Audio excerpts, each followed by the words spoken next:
ny azany zao a raha mijeritsika hoe inona moa na tonga ny mpitarika politika any Toliara voasambotra filohan'ny filoha moa isa izy ny filohan'ny otrikafo zany zao a raha mijery amin'ny tambatrotra raha mijery amin'ny réseaux sociaux entsika dia hoe voasambotra. Inona moa no tena antony tena isamora anazy, tena ataoko hoe miprésenter danger public ave izy ho an'ny firenena. Raha lanjalanjaina ny fametrahana ny firenena sy ny vahoaka amin'ny malagasy ataoko hoe otage n'izao fotoana izao ny filohan'ny otrikafo ve sa reto ministra mampiditra amin'ny firenena mampitsoka amin'ny firenena amin'ny lavaka lalina reto. Fa maninona reto ministra reto ary mifameno miteny teo hoe fa maninona ny ministra zay mametraka ny Madagasikara sy ny vahoaka eo amin'ny toerana sarotra zay mety hisy fetraikany amin'ny fiainan'ny vahoaka malagasy iray manontolo no alanao ministra fotsiny fa inona ny poursuite judiciaire mahakasika an'izay afaka miry dia afaka mitsoka. Fa maninona ny filohan'ny otrikafo zay mampiseho ny fitiavan-tanindrazana ary nilatsaka député tany izy tia fantatra ny zavatra misy any inona ny korotana nentin'ny tany na nanaovana calcul fotsiny ny lazana fa nisy korotana tany dia izy nosamborina dia ampiakarina fampanoavana. Ny hevitra izany dia zao hoe nareo fitondram-panjakana mitondra fanjakana mitondra firenena ny enjeu ao anatin'ny fihetsinareo dia ny fiainan'ny vahoaka malagasy iray manontolo. Noho izany ny fihetsikareo dia tokony hijery hoe mahasoa ny vahoaka malagasy ve ny fanapahan-kevitra raisina sa tsy fa tsy variana manenjika ny fiainan'ny mpanohatra fotsiny. Fampiakarana teo anivon'ny fampanoavana mahakasika an'ireto olona voasambotra ny mpanao gazety ny elingelena moa zany nefa nampodiana na zanaty zany tsy misakana n'ilay hoe tsy fisina fahalalana maneho-hevitra sy tsy fisiny hoe mpanao gazety afaka miasa malalaka eo amin'izay asany izay ankasitrany ianao vola irandremana tena soa nanaiky nasainy fandarana dia ahoana ny fandehany tamin'ity anio ity fantaniko voalohany avy hatrany manahoana ny vaovao farany eo ampilaataranareo zany mahakasika ny rarabasy Toliara sy reny fisamborany reny. Fahamerabana aloha io nasaina fahameraba ny teknisiana rehetra sy ireo mpiaino rehetra. Raha ny vavao azonay io maraina io dia niakatra fampanoavana omaly ariva sy nandritra ny tamin'ny fotoana efa alindalina ihany ireo olona nisamborinareo ary napetraka eo ambany ny fanarahamaso ny rafi-pitsarana zany hoe sous contrôle judiciaire amin'ny 12 volana aogositra no miakatra fitsarana zareo ireo mandritra zay fotoana zay za mazava loatra dia tsy maintsy mijanona ny Toliara izy na misy am'ireo ara tsy monina any fa monina tia Antananarivo. Fantatra ihany koa nampitaindrareo dia noterena ohatrany natao teo aloha tamin'izay rehetra ny samborina noterena ireo olon'ireo anao fanekena fa tsy anelingelina ntsony ny tetikasa basy Toliara tsy anao hetsika fanoherana ntsony azany tetikasa zany fa hipetraka tsara ohatran'ireo rehetra zay hitantsika hatramin'izay hatreo zany ny angom-baovao azo. Zany hoe raha tsorina zany ampanginina ve zany ireo olona ireo olon'ireo moa iza sy nanao inona no antondia ny tao anatin'izay nisy trangana fandikan-dalàna ve raha ny zavatra nisy tao anatin'izay sa asa manandraiky no tanterahany tao anatin'izay akisakisika eo ilay asa fanaovan-gazety fa ireto olona toa Andry Eliara be bahiny sy ny niara-dita amin'ny fikambanana mazoto sy ny sisa. Raha tsaroantsika tamin'ny faraiky amin'ny 20 ny volana jolay angamba izay nisy hetsika natao tany Toliara fananganana le antsoina hoe voromahery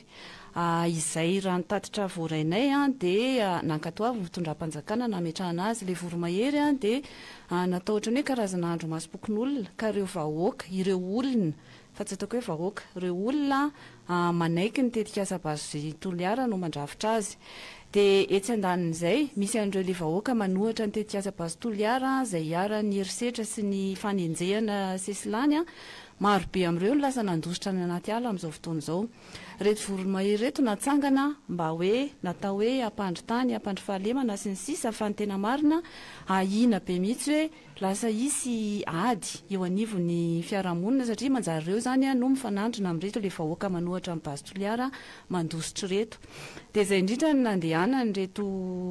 olona reto Andriamatoa Elia Rabe vahiny amin'ny mpikambana ao anatin'ny cellule de crise azy misy koa mpikambana ao anatin'ny FIMA izay nandeha tany dia izay koa no natonga nisy ny mpanao gazety ao anatiny satria hoe andeha hanao fanadihadiana mahakasika ny fametrana an'ity voromahery ity satria miaya nisy izay le korotana eo anivon'ny fiarahamonina izay no natongavan'izy ireo tany raha ny vaovao navoaka ny India Elia Rabe vahiny dia tadiny lehibe amin'ny fokontany izy fa tsy natratra sy tao dia tao an-trano ny lefitra lehibe amin'ny fokontany izy no tonga ireo voromahery ireo ny antsoantso hoe avoay aty izy zareo moa zany tsy nanohatra fa vonona ny hoe ifampiresaka tamin'izay fotoan'izay dia andraso hoe fa isy olobe ho avy ifampiresaka aminareo fa nefa rehefa ny andro teo dia ny ino moa zany ny élément ny gendarmerie ny tonga tany niaraka naka azy ireo nyrongo fiadiana dia nitondra azy tany Toliara fantaniana napetraka hoe nisy fandikan-dalàna ve raha izany fitantarako azy zany aloha raha za manokana tsy mahita fandikan-dalàna rehefa nanady ady zay hoe rehefa tonga tany amin'ny fitsarana rehefa natao famontorana dia inona zany ny vesatra napetraka aminareo tamin'ny voaloha dia hoe satria namatsy ny mpianatry ny université Amanday tamin'ny grevy natao namatsy ny fikominana nataony mpiasan'ny Jirama izay tsisy ifandraisany tamin'ny andehanany tany Toliara zany ny fahatelo izay dia hoe noho ny fanoherana ny tetikasa basy Toliara manakorotana mamatsy an'ireo le mpanohatra ny tetikasa raha ny vaovao azo tamin'ny fampanohavana omaly dia le hoe satria izy ireo manohitra ny tetikasa-panjakana zay zany le izy fantaniana napetraka tamin'izay dia hoe fahalalana inona moa zany no manasazy an'izany aiza ho aiza zany ny fototra ara-dalàna anenjehana an'ireo olo ireo rehefa tsy mitovy hevitra amin'ny fanjakana ve zany dia mpandika lalàna eto Madagasikara eo le izy no mipetraka ny ao anatin'izay indrindra ilay resaka moa ianao teo mahakasika ny voromahery ny zavatra hita zany zao satria zay tokoa ve le zavatra misy hoe lasa ronona hoe tetikasa-panjakana ilay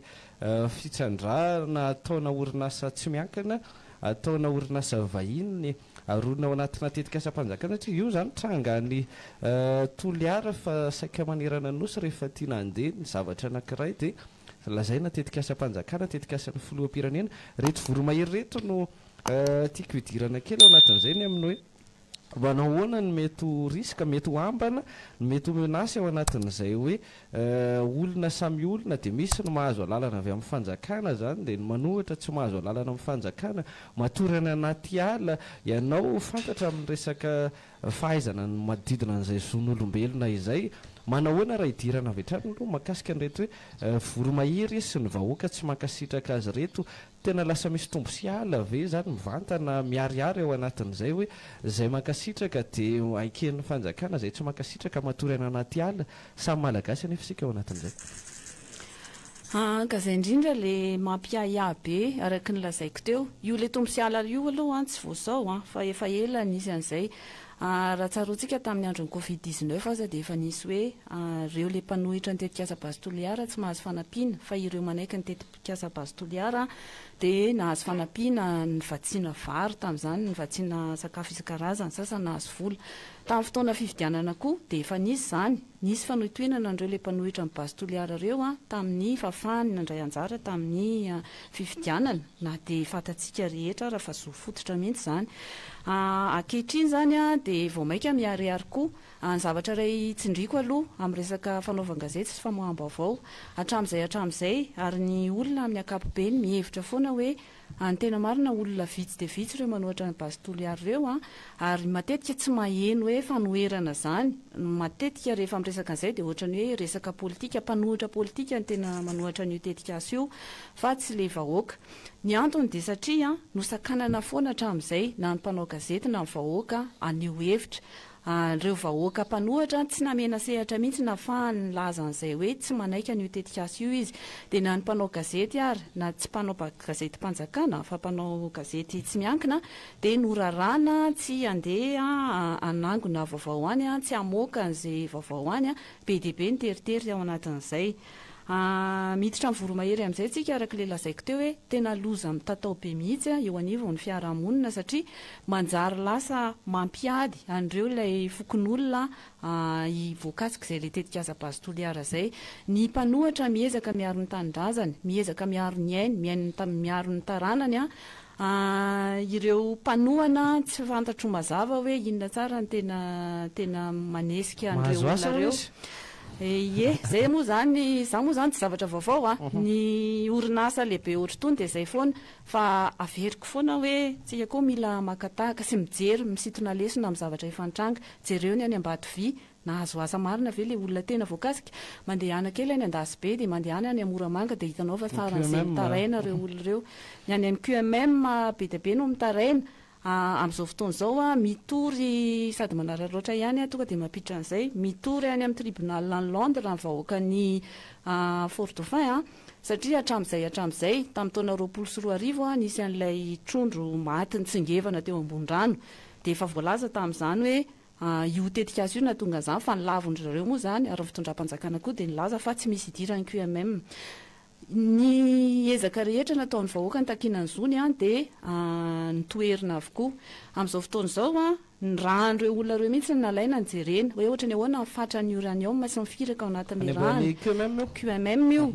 dia hita fa dangana be zany tahan'ny firaka izany dia izay natonga ny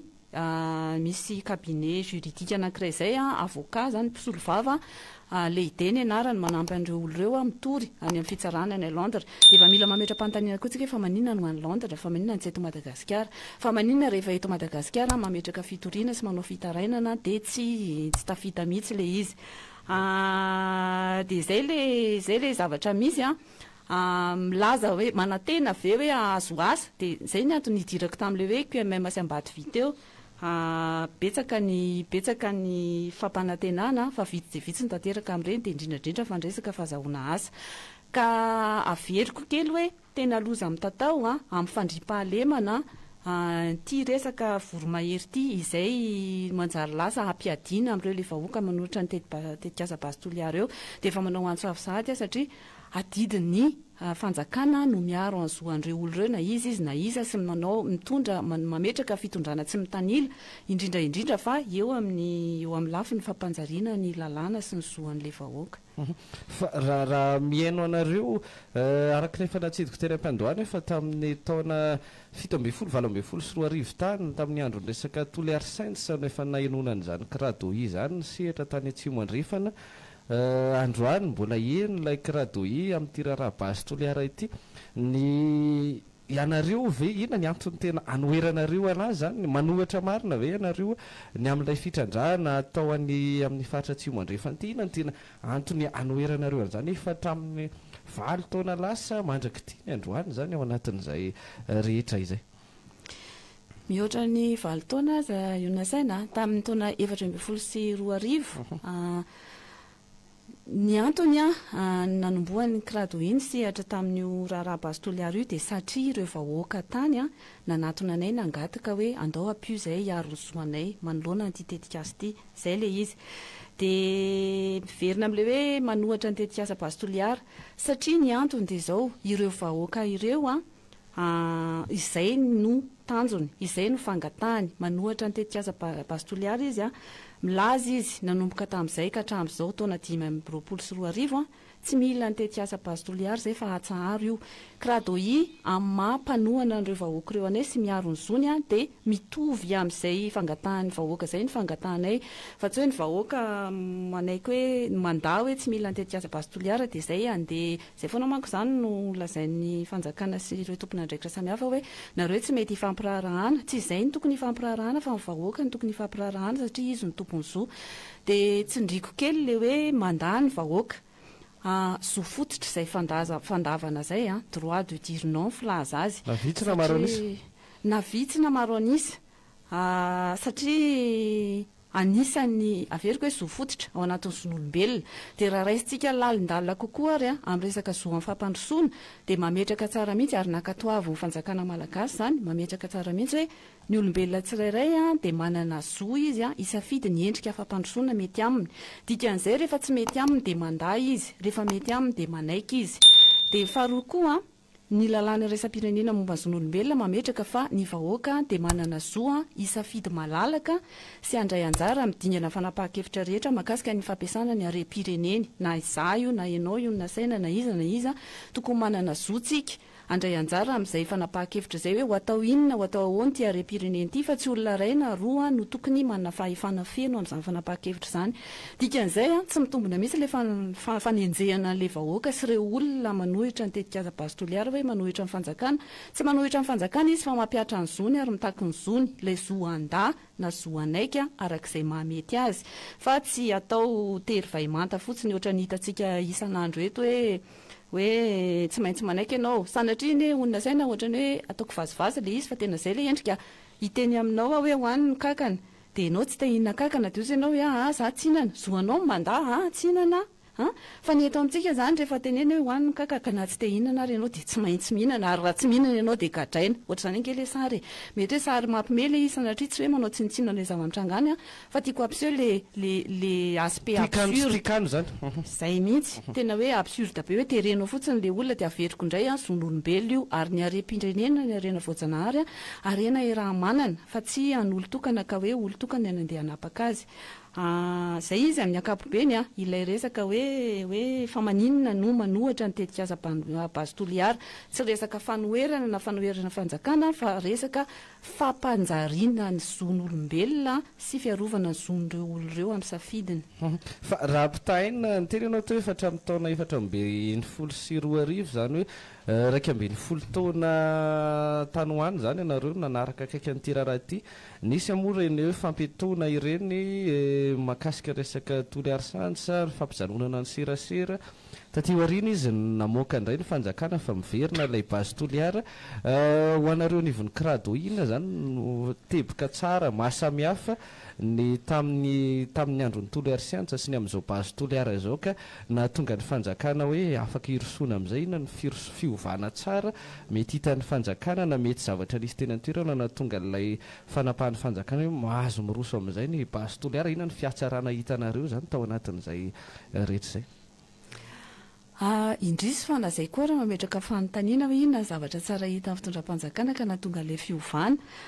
tetikaza bazy toliara io zany toliara sansa efa nanomboka tamin'ny taona 4 sy 2 ny vahoaka nanohatra tamin'ny taona 4 sy 2 na aton'ny fanjakana ny tetikasa tamin'izany fotoana zany mbola ilay fitrandrahana ilmenita zircon sy rutile ihany natao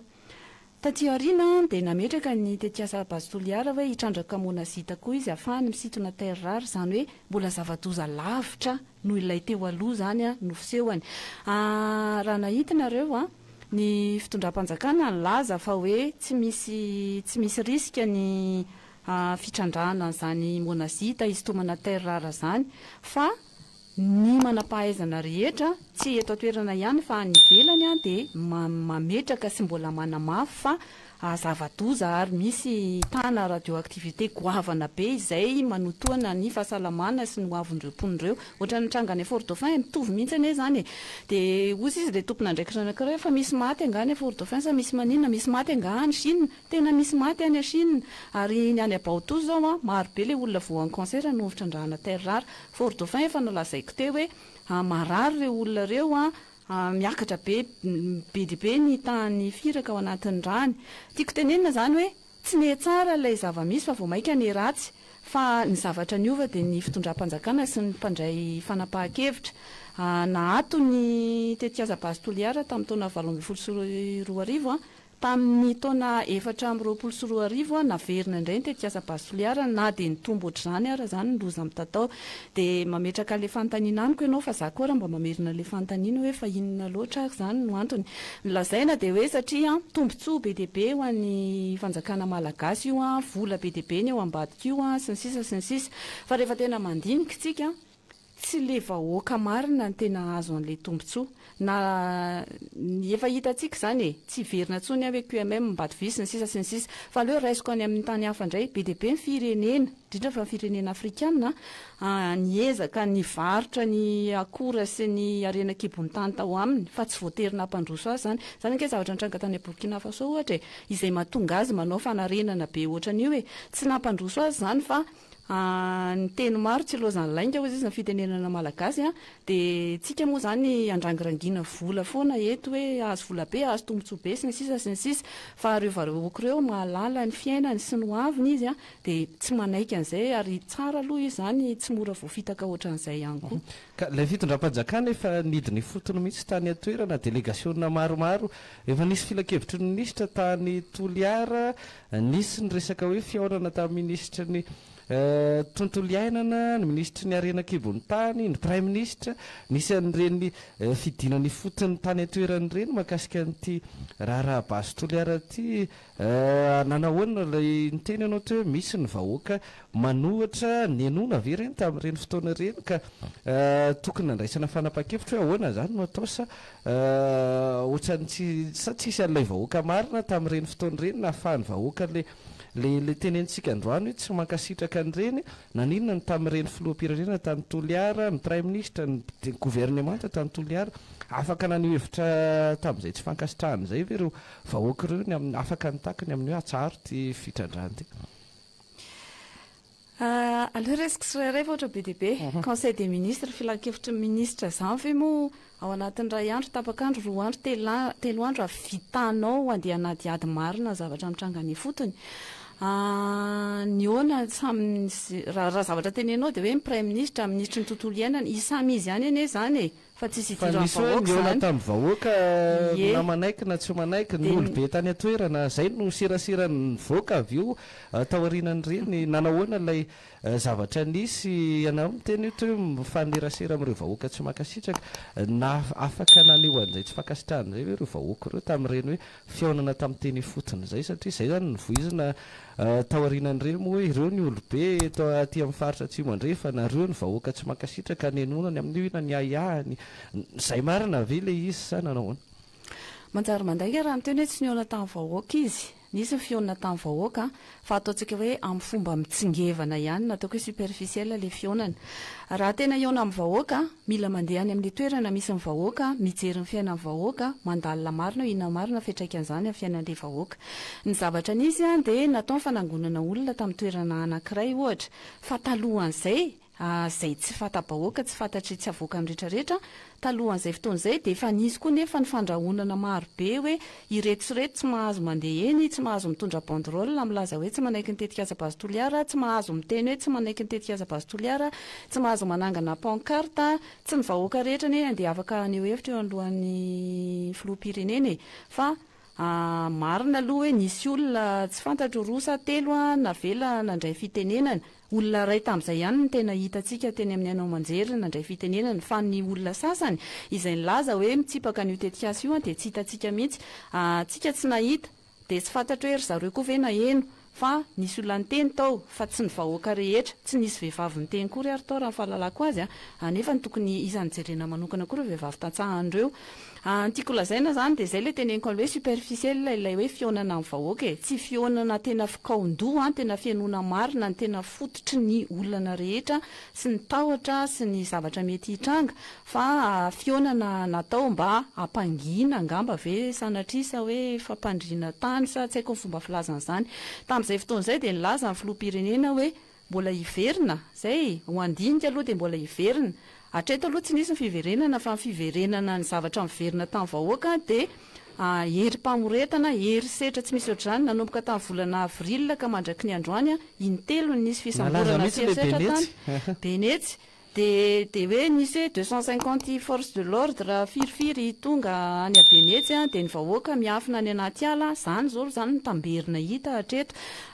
olona 5 safiry ny voasambotra tamin'ny volana avril fa raha ny teo mbola nisy olona 5 zao nisy olona 9 zany ny zavatra miverina any amin'ny tontolon'ireo olona ireo dia raha mametraka fanontaniana amiko ianao hoe tena nisy ve ny fionana ny fampiresahana ve sy ny sisa hafahafa be raha zany le fisehoany